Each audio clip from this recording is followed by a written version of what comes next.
Fenomena mengerikan grup Facebook bernama Fantasi Sedarah yang berisi percakapan dan foto-foto tentang hubungan seksual sedara atau incest, serta foto anak-anak kandung maupun saudara kandung jadi alarm serius. Rumah yang seharusnya jadi tempat yang paling aman, privat, malah kini harus diwaspadai. Terkait hal ini saya akan berbincang dengan Ketua Komisi Perlindungan Anak Indonesia, Ai Mariati Soliha. Halo, selamat malam Bu Ai, apa kabar Bu Ai? Selamat malam, Mas Iqbal. Baik, Bu Ai, langsung saja nih, bagaimana KPAI melihat adanya fenomena ini? Ada grup Facebook yang justru membicarakan fantasi dewasa dengan keluarga kandung, tidak terkecuali nih, anak yang juga jadi sasaran. Ya, dalam 2 hari ini kami sudah lakukan langkah koordinasi ya. Kami semua mengecam bahwa ada upaya ya, kalau sudah masuk di media sosial jelas bukan hanya mereka ini kelompok yang bersembunyi, tapi sudah mengkampanyekan dan bahkan sudah go public ya untuk membangun sebuah sindikat. Kalau menurut kami itu menunjukkan bahwa situasi kita sudah darurat di ranah keamanan anak-anak kita di ranah daring. Dan tentu kami tindak lanjuti bukan hanya secara administratif bahwa ini ada pelanggaran yang sangat serius di ruang digital kita yang dilakukan ya oleh orang-orang yang tidak bertanggung jawab dan kemudian terfasilitasi secara digital system, namun juga ini jelas ada serangkaian tindak pidana yang sudah sedemikian telanjang di hadapan kita, dan ini sudah merusak seluruh sendi-sendi kehidupan di masyarakat ya, sosial, agama, bahkan generasi bangsa ini. Nah, ini tentu saja kami melakukan langkah yang terus ya, membangun komunikasi koordinasi dengan Polda Metro Jaya, terutama Cyberpol, untuk bisa menemukan ya siapa para pelaku, dan terlebih khusus lagi kami berkepentingan untuk bisa mengakses anak-anak yang ada di dalam ruang digital itu. Ini yang kemudian mari kita berikan waktu yang cukup dengan terukur ya, dan diawasi kita semua tentu Mas Iqbal, karena anak-anak yang ada di dalam grup itu tentu saja mereka ada di dunia ini gitu ya, dan anak-anak Indonesia ini tentu saya mendesak kepada seluruh komponen pemangku kepentingan, baik itu Kementerian Pemberdayaan Perempuan dan Perlindungan Anak serta Kemensos ya Republik Indonesia, untuk melihat bahwa dari informasi Polda Metro Jaya ada 36 ribu grup yang terhubung di dalam fantasi seks sedarah ini. Tentu saja kami ingin ini menjadi verifikasi faktual ya, yang bisa kita temukan by name, by address, terutama anak-anak Indonesia. Ini yang sedang kami tindak lanjuti, Mas Iqbal. Sejauh ini bagaimana koordinasinya dengan pihak kepolisian ataupun mungkin juga dari Kominfo atau dari pihak Facebook, apakah sudah juga dilakukan? Ya, tentu kalau kami melihat upaya yang paling harusnya secara optimal, pertama memang gerak cepat Meta dengan Facebook ya. Ini yang tentu saja seharusnya begitu ada deteksi masyarakat mulai terpapar dan diketahui, ini take down-nya lebih cepat harusnya. Tidak menunggu ada misalnya berbagai influencer, berbagai kalangan lain men-screenshot, mendownload dan menyebarkan ulang. Jadi kami berharap ini hal yang lanjut ya, dilakukan take down secara serius. Yang kedua, tentu pihak kepolisian sudah membangun scientific investigation, karena ini ada relatif kesulitan ya untuk menemukan berbagai titik dari 36 ribu ya yang terhubung di dalam grup fantasi seks sedarah ini. Dan berikutnya adalah anak-anak kita ini yang kami desak harus secara outreach ya, terjangkau satu anak satu korban dalam hal ini, dan ini luar biasa kesulitannya karena mereka di dalam lingkup keluarga ini loh yang membuat kita semua harus bekerja keras ya, dan ini tentu saja membutuhkan peran seluruh pemangku kepentingan. Nah, ini Mas Iqbal. Jadi keterukuran itu yang sedang kita lakukan ya, dan sehingga apapun yang nanti hasilnya akan disampaikan ke publik gitu, dan menggugah kesadaran kita bersama untuk sama-sama tidak kembali mengunggah ya, menyebarkan gitu dan lain sebagainya, karena ini sudah terlaporkan dan sedang masuk di dalam di pemeriksaan dan tindak lanjut kepolisian. Ada 36 ribu bisa dikatakan sebagai member dalam grup fantasi sedarah ini. Tetapi kalau Anda melihatnya dari KPAI, dari kacamata KPAI, sebenarnya apa yang terjadi? Apa yang salah begitu? Apakah memang ada pendidikan dari keluarga yang memang sebenarnya selama ini mungkin saja dianggap tabu tentang seksual atau apa begitu yang sehingga tidak bisa diterapkan dalam kehidupan sehari-hari? Ya, Mas Iqbal, kalau saya berkaca dari angka dan data ya pengaduan ke KPAI, Mhm, hampir 3 tahun berturut-turut angka kekerasan seksual itu tertinggi. mhm, Kalau kita kompilasi dengan pemenuhan hak, diantaranya adalah anak-anak yang menjadi korban atas keluarga dan pengasuhan alternatif, mhm, itu juga menjadi pelanggaran hak paling tinggi. Dan mhm, saya sampaikan bahwa pelaku utama memang adalah keluarga, mhm, ya, dan diantaranya adalah orang tuanya. Dan siapa orang tuanya, saya harus sampaikan juga adalah ayah kandung dan yang kedua ibu kandung. mhm, Yang ketiga guru, keempat adalah APH, aparat penegak hukum, dan juga aparat sipil dan yang bisa mengakses anak. Selanjutnya orang tidak dikenal, mhm, tetangga, dan masyarakat. mhm, Ini yang menjadi alarm yang temuan dari KPAI. mhm, Sedangkan gitu ya, kasus by case ya, ini yang teradukan. Masih ingat anak yang kemudian dilakukan pencabulan oleh ibunya karena iming-iming yang diberikan oleh seseorang di Facebook iya, misalnya ya. mhm, mhm, Ini bukan hal-hal kecil ya. Ini menjadi sebuah tsunami gitu bagi kita semua sebagai orang tua. Sebelum itu juga terjadi anak disabilitas dilakukan perkosaan oleh mhm, ayahnya, oleh abang-abangnya. Ini juga terjadi.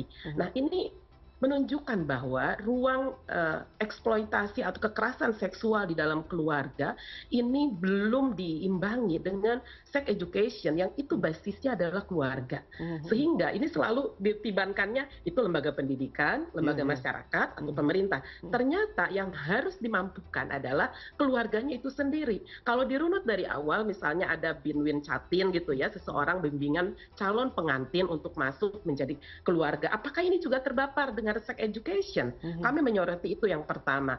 Yang kedua, memang kemampuan pola asuh yang positif di setiap keluarga itu sangat beragam. mhm, Dan ini yang memaksa sekali lagi dalam berbagai aturan yang harus diberikan oleh pemerintah ya, mhm, oleh para stakeholder untuk memampukan. Karena yang kita hadapi ini anak 5 tahunnya berbeda pola asuhnya, iya, iya, 10 tahun berbeda pola asuh dan berikutnya mhm, sampai 18 tahun ke bawah. Nah, kira-kira dari data kami, ada mhm, berapa persentase mereka terdidik untuk pola asuh positif? mhm, Ternyata hanya 64%. mhm, Dan dari 64% itu dari mana Bapak Ibu belajar tentang parenting skill ini? mhm, Dari medsos. Ya, ini tentu menjadi kritik bagi kita. Ini saya mhm, data dari tahun 2020. Dan hari ini terkonfirmasi berbagai situasi darurat mengenai kekerasan seksual itu bersumber dari keluarganya itu sendiri. mhm, Gitu ya. Jadi kami tentu tetap ya mendukung edukasi long term ya, long life education itu harus menjadi prinsip utama, mhm, tetapi memampukan orang tua untuk pola asuh itu merupakan sebuah mandatory sistem kita, baik itu dalam pemerintahan ya yang berada di sektor misalnya Kementerian Pemberdayaan Perempuan, Perlindungan Anak, sekarang juga ada Kementerian Keluarga, mhm, kemudian juga Kementerian Sosial untuk lebih memperkuat gitu bahwa semua keluarga ini harus diberikan kemampuan yang cukup. mhm, Dan berikutnya tentu kalau bagi KPAI partisipasi anak adalah membangun kepeloporan serta eh, kekuatan anak-anak ini ya, baik untuk pelopor dan pelapor. Nah, tentu dari semua aspek edukasinya, semua aspek kemampuan mereka untuk memiliki keputusan, bertanggung jawab pada dirinya, mengetahui mana yang boleh dan tidak, membedakan mana belayan sayang dan itu sudah masuk dalam ranah eksploitasi misalnya, itu menjadi bagian urgen. Jadi Mas Iqbal, mhm, ini merupakan langkah yang harus segera ditingkatkan, baik itu dari aspek pencegahannya, mhm, mhm, kemudian mitigasi karena ini sudah terjadi ya mhm, dalam case ini, mhm. bagaimana kita mengoutreach, menjangkau secepat mungkin dan memberikan perlindungan, serta di hilir adalah layanan yang bisa memulihkan. Nah ini tadi saya lihat Kementerian Pemberdayaan Perempuan juga sudah melakukan langkah-langkah ya ingin segera gitu menjangkau anak-anak kita yang ada dalam grup fantasi sedarah ini untuk segera kita bisa rehabilitasi. Ini sangat menjadi hal yang harus ya kita desak untuk bisa dipulihkan karena satu anak satu masa depan apalagi terkait erat dengan orang tua sehingga Mhm, mhm. mengembalikan fungsi-fungsi keluarga dan orang tua sekaligus memulihkan anak-anak tanggung jawab kita bersama dalam case ini. Oke, Bu Ai, berbicara soal pendidikan seks di keluarga, tentu bagi sebagian orang mungkin masih sangat tabu begitu, Bu. Mungkin Ibu bisa memberikan contoh kepada kami bagaimana sebenarnya pendidikan seks yang baik dan benar. Karena yang kita ketahui sendiri bahwa seks itu tidak berhubungan dengan hubungan biologi saja, tetapi masih banyak pendidikan-pendidikan lainnya. Tetapi kalau dari kacamata KPAI sendiri, bagaimana KPAI sendiri bisa memberikan informasi soal pendidikan seks di keluarga agar nantinya tidak ada kesan malu ataupun tabu dan lain sebagainya. Ya, keluarga ini sebagai ujung tombak ya, pintu utama ya. Kalau kita bicara sex education, setidaknya ada 4 elemen penting ya.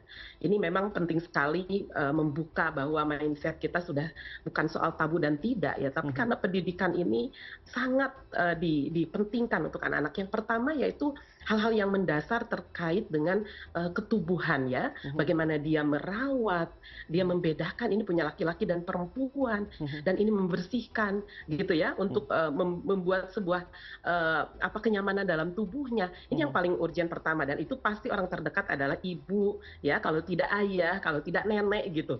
Dan itu harus dibedakan juga, anak perempuan berarti lebih dekatnya lagi dengan ibu, maka harus diketahui membersihkan alat vital, kemudian membersihkan tubuh, mengetahui mana pelukan yang itu kasih sayang dan bukan. Nah, yang kedua itu sudah mulai diperkenalkan dengan puberitas. Puberitas ini adalah perubahan alamiah dan natural seseorang yang itu disertai dengan perubahan emosi.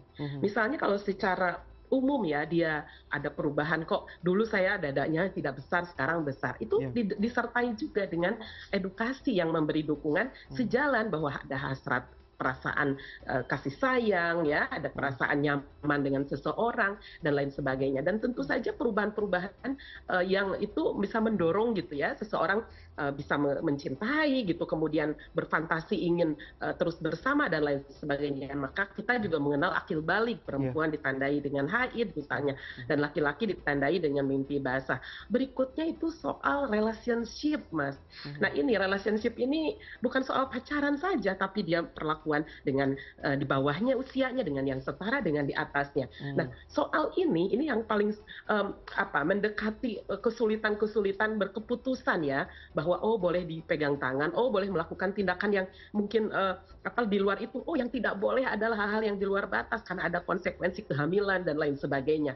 Nah, ini yang kemudian di keempat adalah kita memahami adanya persamaan ya, antara laki-laki dengan perempuan, lalu ada titik-titik yang berbeda atau kita menyebutnya dengan sebagai analisis gender gitu ya, persamaan antara konstruksi laki-laki dengan perempuan itu ya, ada sisi yang berbeda tetapi kemudian sama dalam perlakuan dan juga bisa hidup berdampingan dengan baik.